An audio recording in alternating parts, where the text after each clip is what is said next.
Boa tarde a todas e a todos. O Conselho de Ministros aprovou hoje um conjunto de diplomas que visam facilitar a mobilidade de trabalhadores entre Estados, a saber, a proposta de lei que altera o regime jurídico de entrada, permanência, saída e afastamento de estrangeiros do território nacional, que a Sra. Ministra Adjunta e dos Assuntos Parlamentares apresentará em maior detalhe. Em linha com o programa do 23º Governo Constitucional, esta alteração estabelece procedimentos que permitem atrair uma imigração regulada e integrada, constituindo um primeiro passo para alcançar os objetivos consagrados no Acordo sobre a Mobilidade entre os Estados-membros da CPLP. Foi também aprovado o Decreto-Lei que altera o Código da Estrada, de forma a habilitar, em determinados casos, a condução de veículos a motor pelos detentores de títulos de condução emitidos por Estados-membros da CPLP e da OCDE, dispensando a troca de cartas de condução em condições de igualdade com os detentores de títulos de condução emitidos por Estados-membros da União Europeia. Foi ainda aprovado o acordo entre a República Portuguesa e o Reino de Marrocos sobre o trabalho e a estada de trabalhadores marroquinos na República Portuguesa, no qual se definem os procedimentos para a admissão de cidadãos marroquinos para o desempenho de uma atividade profissional ao abrigo de um contrato de trabalho no território nacional. Foi aprovado o Decreto-Lei que procede à primeira alteração ao diploma que regula a atividade e o funcionamento do Banco Português de Fomento, de modo a ajustá-lo à disciplina aplicável às instituições que atuam no sistema financeiro. Foi igualmente aprovada a resolução que altera a denominação do Aeroporto Internacional de Faro para Aeroporto Gago Coutinho. O Governo presta assim homenagem ao almirante Gago Coutinho, natural de São Brás de Alportel, no distrito de Faro, quando se assinala o centenário da primeira travessia aérea do Atlântico Sul, uma das maiores proezas da história da navegação aérea. Passo agora a palavra à Sra. Ministra Adjunta e dos Assuntos Parlamentares.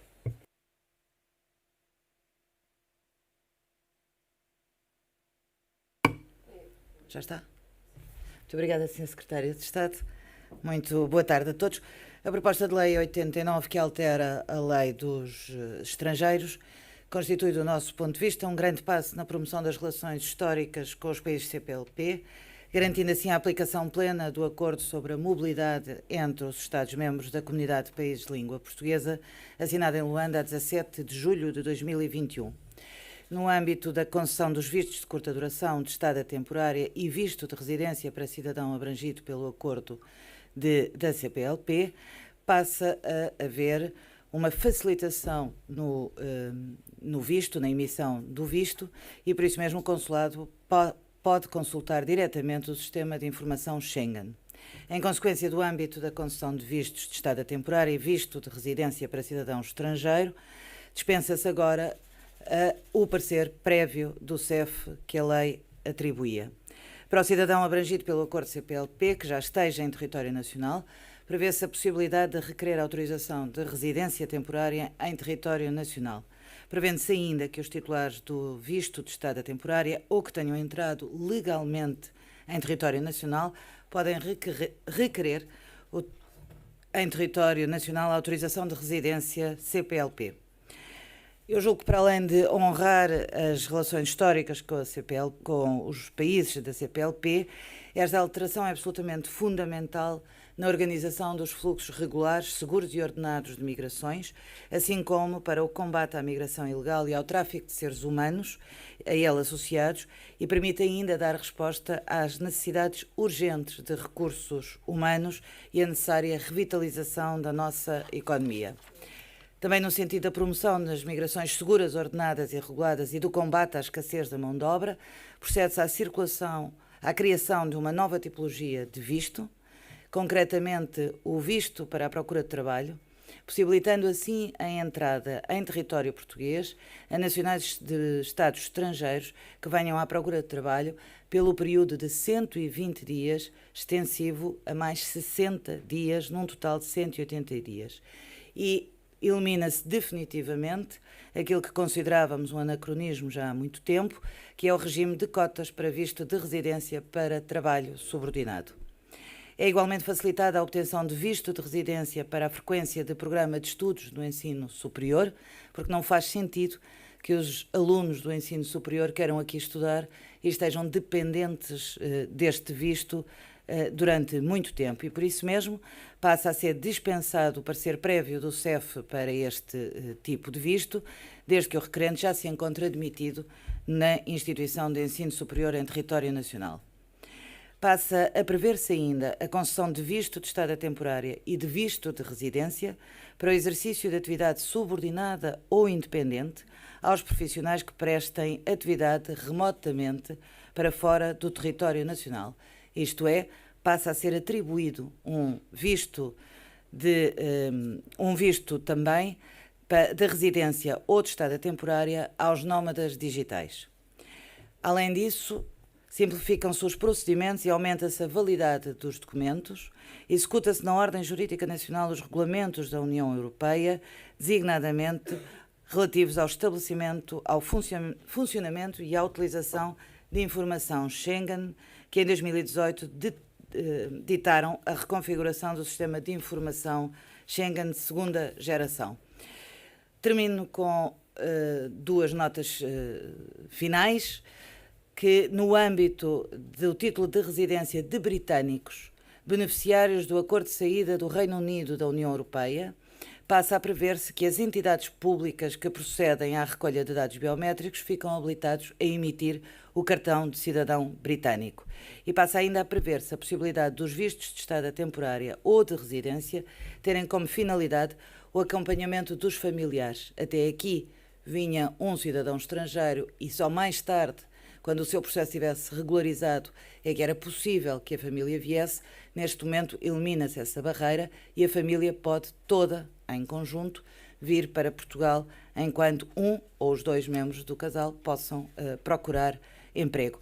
Estas são as notas essenciais deste extenso diploma, mas que é um diploma que visa, por um lado, agilizar e simplificar procedimentos para os cidadãos estrangeiros de países terceiros que aqui queiram vir. Em segundo lugar, implementar o acordo de mobilidade laboral firmado com a CPLP, com os países da CPLP, em julho de 2021. E, em terceiro lugar, termos aqui também a possibilidade de redinamizar o nosso mercado de trabalho, atraindo mais recursos humanos também eles qualificados, que originam maior dinamismo da nossa economia. Muito obrigada a todos. Ficamos disponíveis agora para as vossas questões e, efetivamente, a primeira questão é da RTP. Faz favor. Obrigada. Senhora Ministra, queria perguntar sobre este diploma. Estamos a falar de países europeus e não europeus. Temos a parte da CPLP, depois os outros países europeus e também não europeus. A minha pergunta é mais agilizar a parte burocrática ou também poderá haver incentivos? Estou a dizer isto porque havia um apelo da Associação de Hotelaria para que houvesse uma via verde e com baixa de impostos e com outros incentivos. Queria perceber que tipo de facilidades é que podem ser dadas às pessoas que queiram trabalhar em Portugal.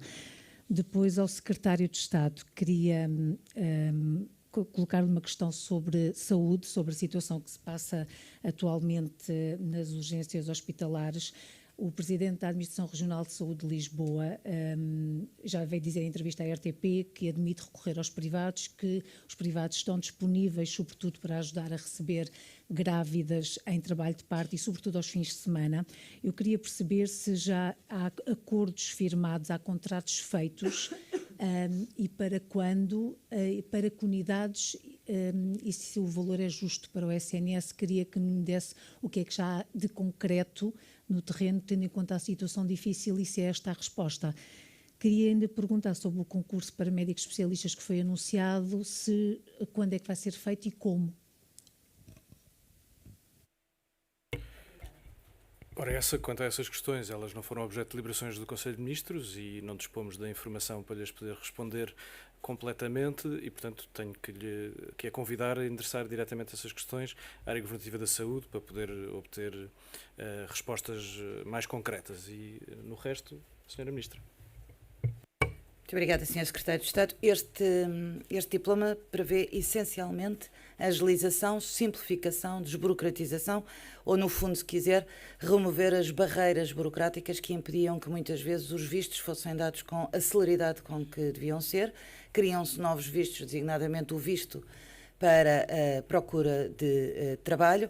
Eliminam-se as cotas para quem procura trabalho e, por isso, uma maior facilidade de procura de oportunidades de trabalho em Portugal. Não está previsto nenhum incentivo fiscal ou de outra natureza que não seja mesmo um incentivo de um Estado mais amigo do cidadão e, por isso, mais agilizado e mais simplificado. A próxima questão é da TVI CNN, sim, por favor. portanto, presumo que o tema do caos nas urgências não tenha sido abordado aqui neste Conselho de Ministros. Este tema.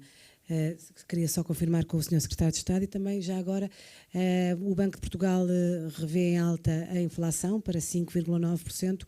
O Governo vai atualizar esta taxa? Nenhuma das suas questões se dirige à matéria que tenha sido objeto de deliberação neste Conselho de Ministros, que podem ser então essas questões dirigidas às áreas governativas competentes, e passamos então à questão seguinte da Lusa. Boa tarde, Sr. Secretário de Estado. Eu vou insistir só na questão da saúde, por causa da questão do plano de contingência, não sobre estas questões concretas que foram hoje noticiadas, mas sobre o plano de contingência que foi anunciado na segunda-feira, se já há mais detalhes sobre esse mesmo plano. Depois também sobre o primeiro decreto-lei, que sobre um dos decretos-leis que anunciou no início sobre o Banco de Fomento. Gostava que o detalhasse, na medida em que disse apenas que tinha sido regulamentado, mas era preciso perceber o que é que passo é que foi dado hoje. E gostava de lhe fazer outra pergunta do seu, este sim é do seu Ministério, que tem a ver com a entrada em vigor das valorizações dos salários nas carreiras dos assistentes técnicos, dos doutorados. Está neste momento a ser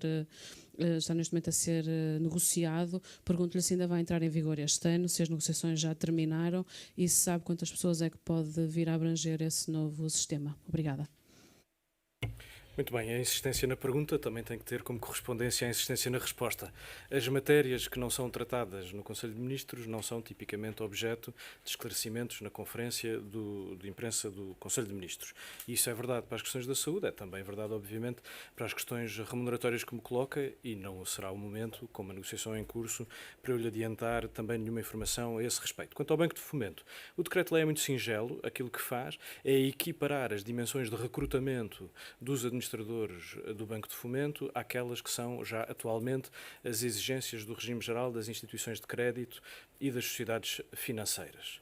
O anterior regime especificava que, para além dessas, eram também aplicáveis as regras relativas aos estatutos do gestor público. Essas são agora afastadas para que os administradores do Banco de Fomento possam estar nas mesmas condições concorrenciais do ponto de vista do seu recrutamento aos administradores das outras entidades com que o Banco de Fomento se equipara, quer no setor público, quer no setor privado, isto é, às instituições de crédito e sociedades financeiras. Portanto, tão simplesmente é isto. Passa a equiparar-se o regime de recrutamento dos administradores do Banco de Fomento ao regime de recrutamento e respectivas regras do regime geral das instituições de crédito e sociedades financeiras. A próxima questão é da Antena 1.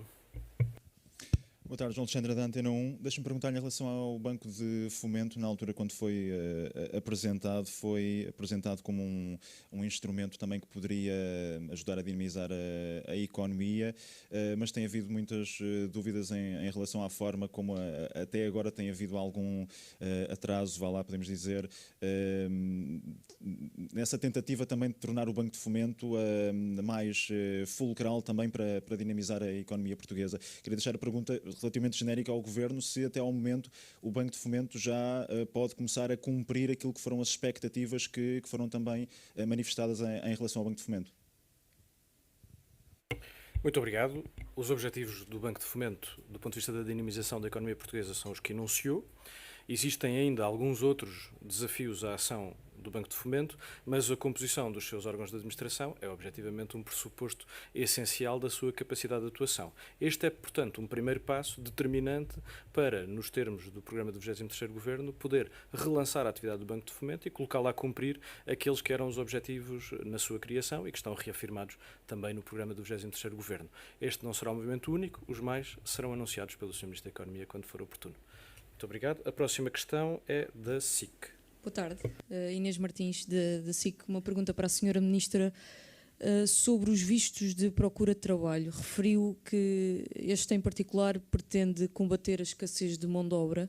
A minha pergunta é se, com uma boa intenção na tentativa de agilizar o processo de entrada destes cidadãos, a medida não acaba por promover mão de obra barata em Portugal. Senhora Ministra. Muito obrigada pela questão que foi colocada. Obviamente, se o objetivo do Governo é um objetivo que tem vindo a ser feito ao longo dos anos de aumento do salário mínimo nacional consecutivamente e de haver uma política de rendimentos que possa melhorar os salários, ele é para todos os trabalhadores que aqui cheguem, para todos os trabalhadores que aqui estão. A próxima questão é da CMTV. Olá, boa tarde, Vítor Cordeiro da CMTV. Nós tínhamos a indicação de que nesta reunião sairia também a aprovação da prorrogação dos prazos para o regime jurídico dos instrumentos de gestão territorial até dia 31 de dezembro. Pode confirmar, por favor? Confirmo com certeza, essa informação constará do comunicado do Conselho de Ministros, não estava na síntese que fiz no início, mas é 31 de dezembro de 2023, não de 2022, que essa já era a data da atual redação do regime jurídico dos instrumentos de gestão territorial. É também prorrogado o prazo para a reunião intercalar, que será no dia 30 de outubro de 2022. E, portanto, os municípios terão agora este prazo adicional para colocarem as regras de qualificação dos solos nos seus PDMs. Sem sofrerem a consequência que sofreriam de verem suspensas as suas candidaturas a fundos europeus, o que podia atrasar significativamente também o cumprimento de um conjunto de objetivos de investimento público a cargo dos municípios e que são de interesse nacional. É, contudo, importante que os municípios usem este novo prazo e possam concluir estes processos, porque já desde 2019 que existe esta necessidade e tem sido, até fruto da pandemia, prorrogada. É muito importante que esta margem adicional seja efetivamente agora utilizada. A próxima questão é da Rádio Renascença. Muito boa tarde, Susana Martins, Rádio Renascença.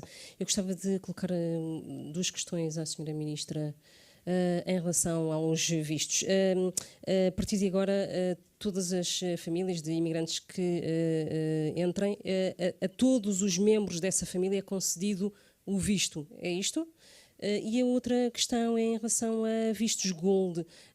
Se está programada, não disse aqui, mas se está programada alguma alteração ao regime de vistos Gold e tendo em conta até que há uma falta de regulamentação nestes vistos que está a atrasar todo o processo de concessão. Bem, sei que vistos Gold se calhar não é a sua área, mas se pudesse dar uma resposta em relação a isto. Muito obrigada.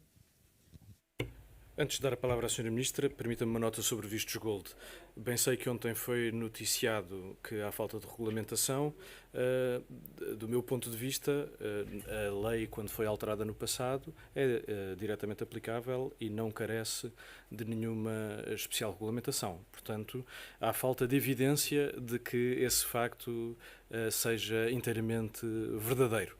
E, portanto, há todas as condições para implementar a alteração legislativa que foi aprovada no passado no Parlamento. Pelo menos essa é a avaliação que temos neste momento.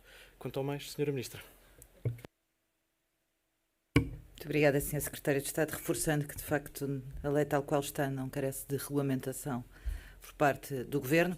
E quanto ao reagrupamento, aquilo que é chamado normalmente o reagrupamento familiar, o que acontece é que uma pessoa é titular de um visto de entrada em Portugal e só quando está legalizada é que pode chamar a família para junto de si. Aqui a ideia é que a pessoa possa vir já com a sua família e que, evidentemente, todos beneficiem do visto de estada e residência em Portugal.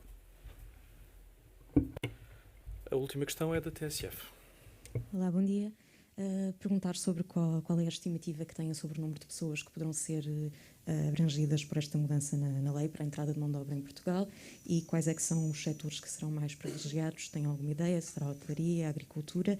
Também se ouviram as associações nesta área e se há algum contacto com os municípios a propósito disto, e também pedir que explicasse um pouco melhor a questão dos cidadãos britânicos que não compreendem muito bem as mudanças. Obrigada. Sra. Ministra. Muito obrigada, Sr. Secretário de Estado. Esta lei vai agora para a Assembleia da República, discutir-se-á na Assembleia da República, será alvo de debate no seio do Parlamento.